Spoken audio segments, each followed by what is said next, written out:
Hi everyone, it's Ajanette, and I'm going to go over your chapter 3 lecture on stress for intro psychology. So first of all, Hans Selye defined stress as any demand on your body, even like sitting up out of a chair, that requires some level of stress or response. And for anybody that may have had an injury or something of that nature, you know that certainly if you're not able to get up out of the chair easily, that it can be very stressful. And then you start to become consciously aware of how many muscles are involved in the process of lifting yourself out of the chair. We differentiate between a stressor, which is kind of the catalyst for stress or the trigger, and then the stress response is our biological and physiological response to that stress. Stress can be categorized in terms of eustress or distress, where eustress is something positive that contributes to our health and well-being. It still places demands on our body, and it requires us to respond to those demands, but through responding to those demands, it results in building of strength and endurance. So exercise is the perfect example of eustress. Perception also matters because I don't find exercise to be psychologically valuable. In fact, I hate this stuff. So I'm like murmuring and complaining while I'm doing it. And it's just a miserable experience for me. So it's really psychologically distressing for me. And distress is what we experience that causes that negative reaction and negative emotional response, and it over time can be very physically destructive for our bodies. So let's look at some sources of stress. Sometimes it can be just a singular event. I have a friend and colleague who recently got married, and I know she was very stressed planning for that event and going through all the coordination and trying to make arrangements for everything.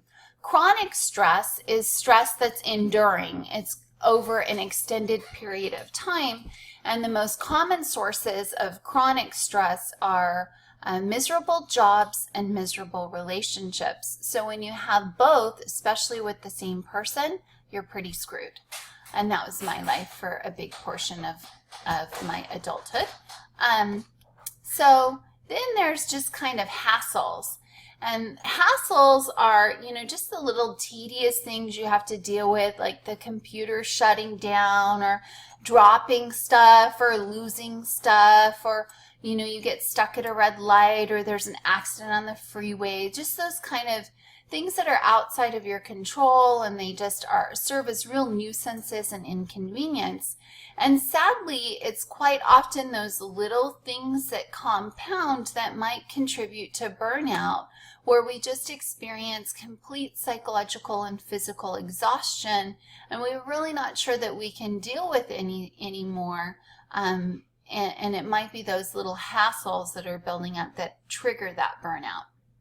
Frustration is when we experience some sort of blocked goal, or something interferes with our ability to progress forward.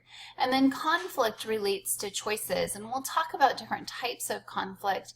And I have to tell you, making decisions for me is stressful. Sometimes even when we're trying to figure out what we want for lunch or where we're going, I'm just like, you make a decision, because it can become stressful for me. And I'm even like, when I can't make up my mind what I want to eat, I'll order 2 meals just because I can't make up my mind, which doesn't help my waistline. So let's go into some of the different types of conflicts. Approach conflicts are when you have 2 really great decisions and you can't make up your mind. So I like to call this my George Clooney or Brad Pitt conflict. So, who am I going to go home with for a one-night stand? George Clooney or Brad Pitt? They're both really great options. They're both sexy in their own way. They're both highly desirable and attractive. I mean, let's just pretend they're not married for a moment. They're both really great choices. It's like, Do I want cheesecake or do I want a brownie sundae? They're both such great options, it's really hard to choose between the two. And then you have avoidance, which is the opposite, where they both kind of suck. And either choice, you're kind of going to get screwed. You're between a rock and a hard place. And so that's what we call avoidance, when you're having to make a choice between two bad options. Approach avoidance is when both options have both pros and cons. There's a good and a bad. And so sometimes you might have to list out those pros and cons to figure out which one has more pros.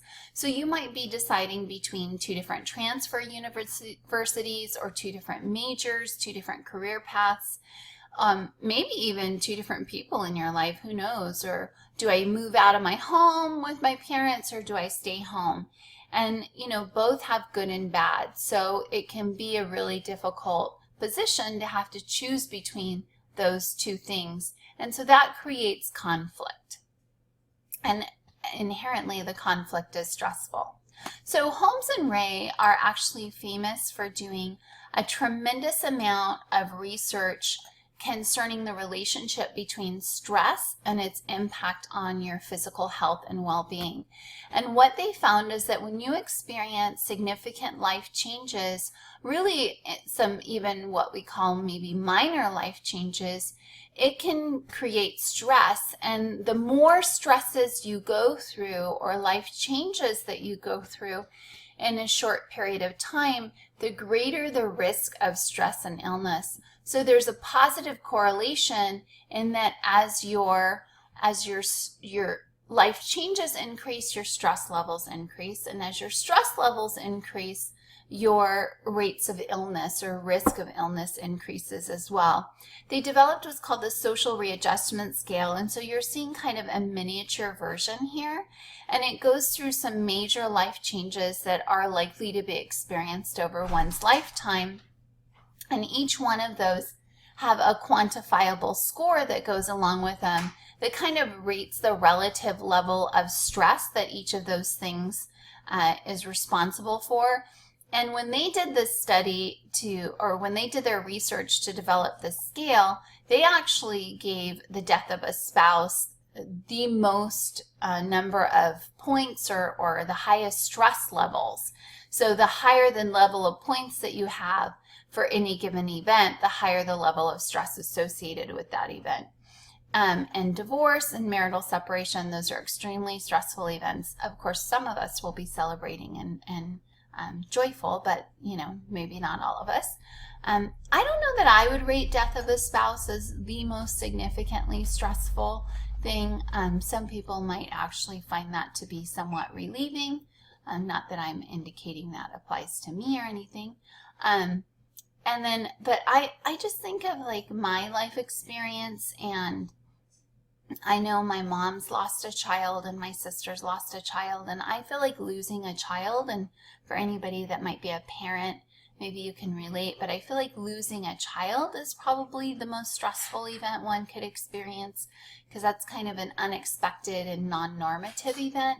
Whereas the death of a spouse, at some point in our life, we expect to kind of lose a parent or a spouse.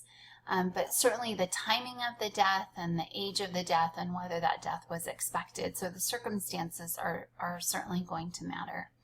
But that being said, you do the social readjustment scale and you identify how often you've experienced these things over the last 12 months. And you can quantify or calculate your stress levels. And then they've developed reasonable stress levels. So they rank them into categories based on low, moderate, and high stress levels.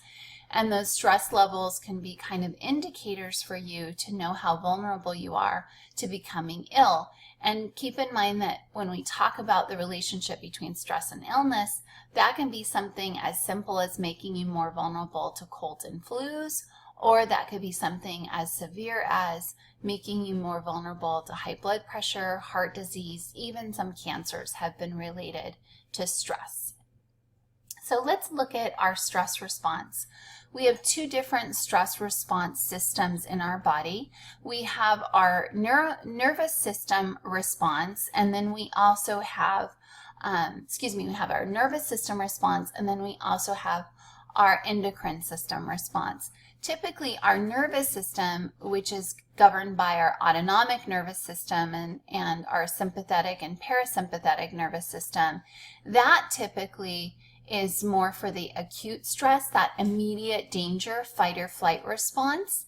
And then the endocrine system is usually the system that's responsive to chronic, enduring stress, because it needs to try to monitor your hormone levels in such a way as to give you sustained energy to continue to exist under severe and chronic stress. So our autonomic nervous system activates the sympathetic nervous system, which that then activates our involuntary responses and organs, and then the parasympathetic will slow that down, and we'll go over that in just a second.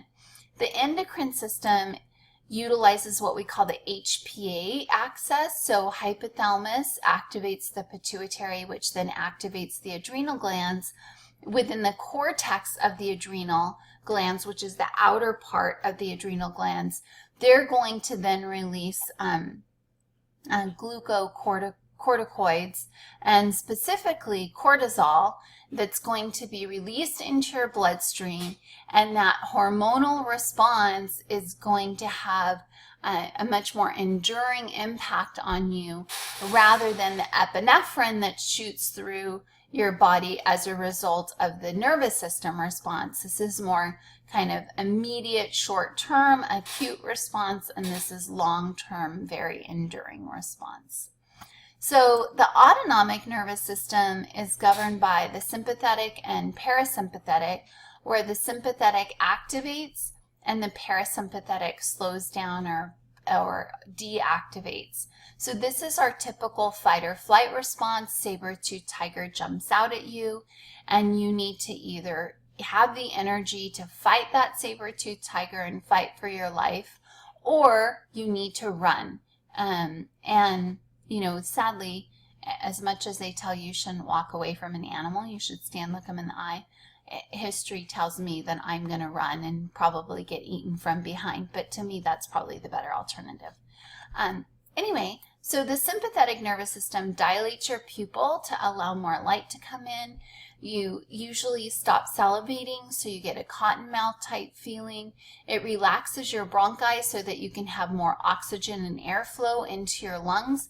It accelerates your heartbeat so that you start to have blood pumping faster through your body so that it can circulate the epinephrine through your body more rapidly. And it inhibits the other systems that aren't immediately needed, such as digestion. It also will stimulate glucose, so that is somewhat of that energy source that is in your system, as well as the epinephrine, and it relaxes the bladder. For those of you who have heard of someone peeing their pants when they're stressed or in an emergency situation or when they're scared, it's perfectly normal. The bladder relaxes and the rectum contracts.